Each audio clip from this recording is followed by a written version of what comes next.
YouTube. How we doing, family? It's your boy, yo, and there's another episode of the Ballpark Show. I go through every MLB game every day and try and narrow it down to the plays that I personally see the most value in. Today's Tuesday, September 2nd. I have 3 games and 4 props at the end, so stick around. I do this every day for free, so please leave a like, subscribe to the channel, and let me know your favorite game in the comment section below. Without further ado, let me get into today's recap.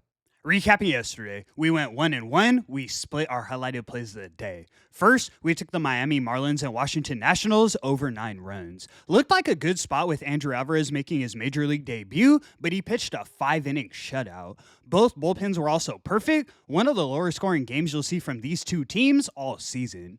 Next, we took the Seattle Mariners and Tampa Bay Rays over 9 runs. Got the coin back with this one. The Mariners got over the total themselves. We also got 4 bases from Eugenio, so we cashed with our prop. Boz went 6 innings of shutout ball, but like I said, the Mariners offense showed up in a big way. Final score was 10-2 Seattle. We also cashed with the Reds 2-1 overall. Let's keep the momentum rolling and get back in that win column today. Without further ado, let me get into today's games.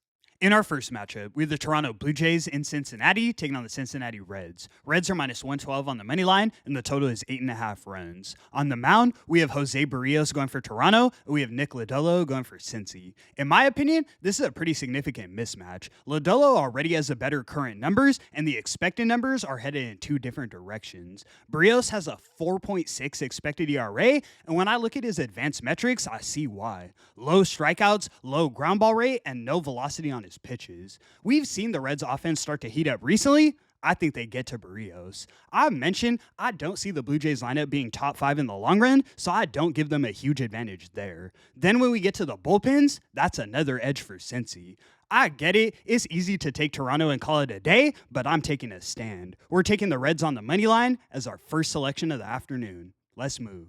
In our next matchup, we have the Miami Marlins in Washington taking on the Washington Nationals. Nats are minus 114 on the money line, and the total is 9 runs. On the mound, we have Adam Mazur going for Miami, and we have Cade Cavalli going for DC.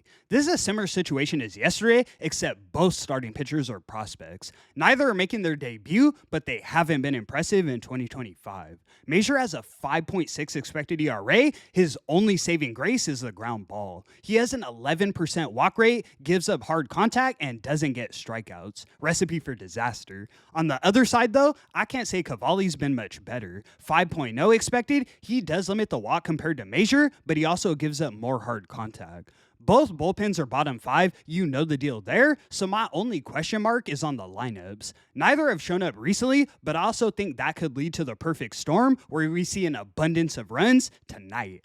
I have to run it back. We're taking the Marlins and Nationals over 9 runs. You can find it for minus 105 odds as our first highlighted selection. Let's move. In our last and final matchup, we have the Baltimore Orioles in San Diego taking on the San Diego Padres. Padres are minus 182 on the money line, and the total is 8 runs. On the mound, we have Tyler Wells making his season debut for Baltimore, and we have Yu Darvish going for SD. Last time we saw Tyler Wells pitch at the major league level was 15 innings in 2024. He put up a 5.8 ERA with a 7.6 expected. He's looked better in his minor league rehab starts, but now you're facing one of the best lineups in the major league. Darvish hasn't had the best start to 2025, but he has a 3.6 expected ERA. He should improve as we get closer to the postseason. The Padres lineup also hasn't been at their best recently, but they still rank 11th over the last 30 days. The Orioles lineup has impressed me in spots, yet they only rank 21st over that same span. I don't need to mention the bullpens. Padres are leagues ahead. Perfect lock-in spot. We're taking the Padres on the run line. You can find it for plus 120 odds as our second highlighted selection.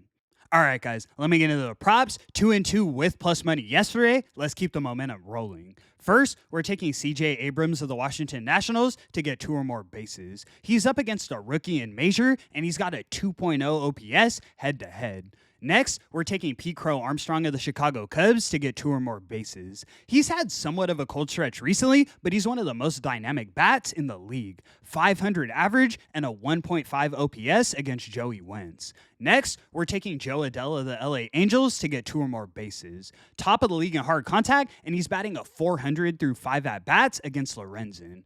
Last but definitely not least, we're taking Jung-Ho Lee of the San Francisco Giants to get 2 or more bases. Kid's got a good eye and tons of speed. Love the matchup against Freeland, and he's in Coors Field. Lock it in. And that's going to conclude today's video. Thank you so much for tuning in, guys. 1-1 to start September with plus money in the mix. Let's get back in that win column and make it our biggest month yet. I'll have the August recap video uploaded today as well, so tune in for that. I appreciate your support so much. I do this every day for free, so please leave a like and subscribe to the channel. It's your boy, yo! And until the next one, I'ma catch y'all. Peace.